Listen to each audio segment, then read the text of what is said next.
If the dollar loses its status as a world reserve currency, that is the pillar that underpins American supremacy, then the military pillar, which is the other pillar of American supremacy, will fall away as well. That supremacy is also reliant on the ordinary man and woman in the street continuing to buy in US dollars. It's American consumers who have unwittingly sown the seeds for this conspiracy. Americans are among the biggest spenders and the worst savers in the world. Buy now and pay later seems to be their motto. US national debt is now $7.7 trillion, and the entire debt of the whole country is an incredible $43 trillion. The average American now spends a record amount of their money just paying off the interest on all their loans. So if the petrodollar collapses and interest rates rise, the bubble will burst, and then the stage is set for national bankruptcy. If that happened, that would really be catastrophic for the dollar. It would be bad enough just to have a switch into the euro little by little, but if there was any big switch of these trillions of dollars accumulated in U.S. investment, it would really be catastrophic for the U.S. economy. We may be set back more or less permanently. When you have that many dollars unleashed, you would have a massive devaluation, massive inflation. The whole world economic order would be changed, and the United States would really be in a world of hurt. Teetering on the knife edge of financial meltdown, the US has always needed to keep a firm hand on the trading of its oil dollars. But in November 2000, the most serious attack on the sacred dollar was about to take place. If left unchecked, it could have been an economic Pearl Harbor.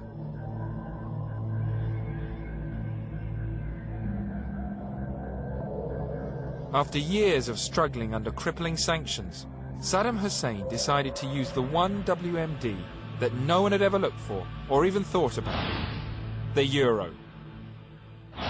There was a guy once named Saddam Hussein who said, I'm kind of mad the United States bombing me, and Britain too, so I'm going to sell oil in the euros. Came out and said that in the fall of 2000. It's a big secret here in the United States. With the mighty dollar's position as the world #1 suddenly under threat, did a ripple of fear go through the Bush administration? From 2001 to the very beginning of the war, Iraq exported about 3.3 billion barrels of oil. We bought 2.5 of those billion. We bought 2/3 of the oil, but we had to pay in euros. We couldn't have the Federal Reserve. The Federal Reserve cannot print euros. So we have to sell GMs to Europe to get the euros, or whatever we sell to Europe, goods and services, in order to get the euros to buy the oil from Iraq. So the petrodollar recycling system began to break down. So according to this theory, Saddam Hussein signed his own death warrant. President Bush had no choice if he wanted to save his country. He quickly placed Iraq on his list of axis of evil nations. And with invasion plans already in place, the inevitable soon happened. I think the decision by Saddam Hussein to go for a petro-euro was the last straw. They had to move because the economy was threatened. And this is what you need to look at, the whole aspect of Middle Eastern oil.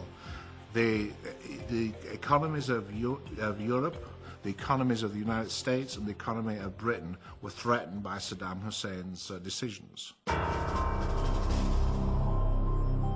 With the Iraqi oil industry firmly under US control, there was just one final task left to do to complete the conspiracy and save the dollar.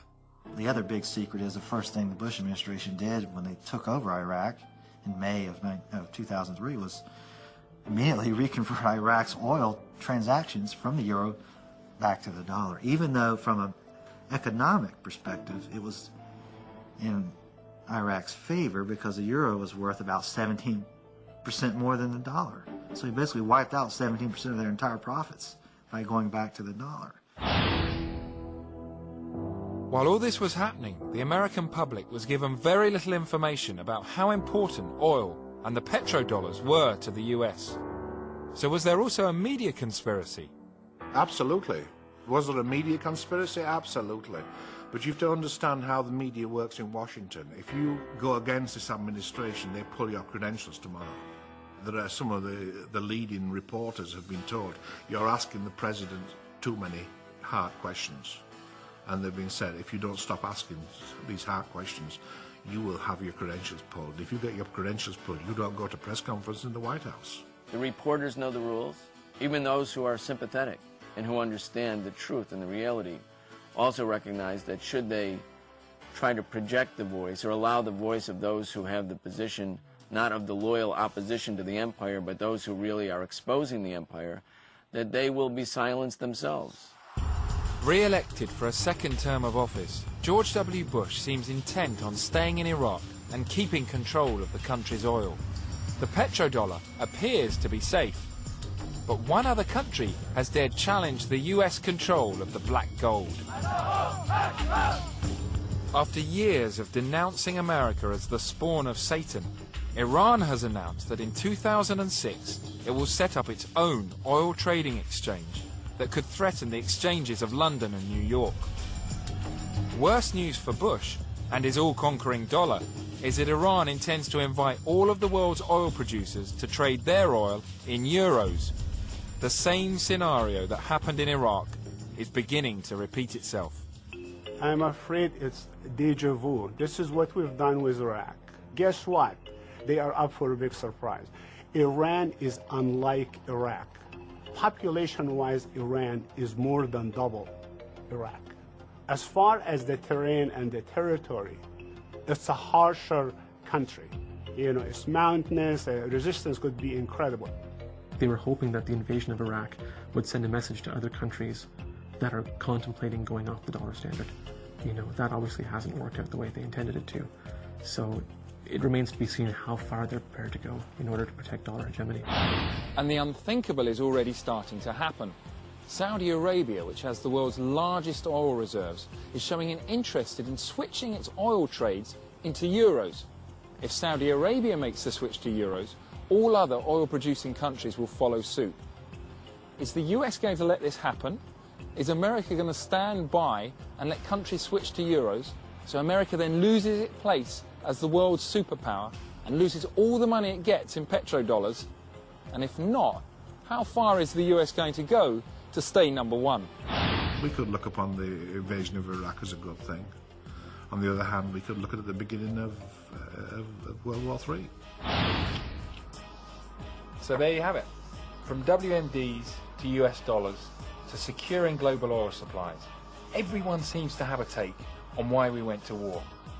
Now, according to the White House and Downing Street, the war was about freedom and democracy. But according to one explanation, an alternative theory, it was a huge conspiracy designed to secure nothing less than US global supremacy.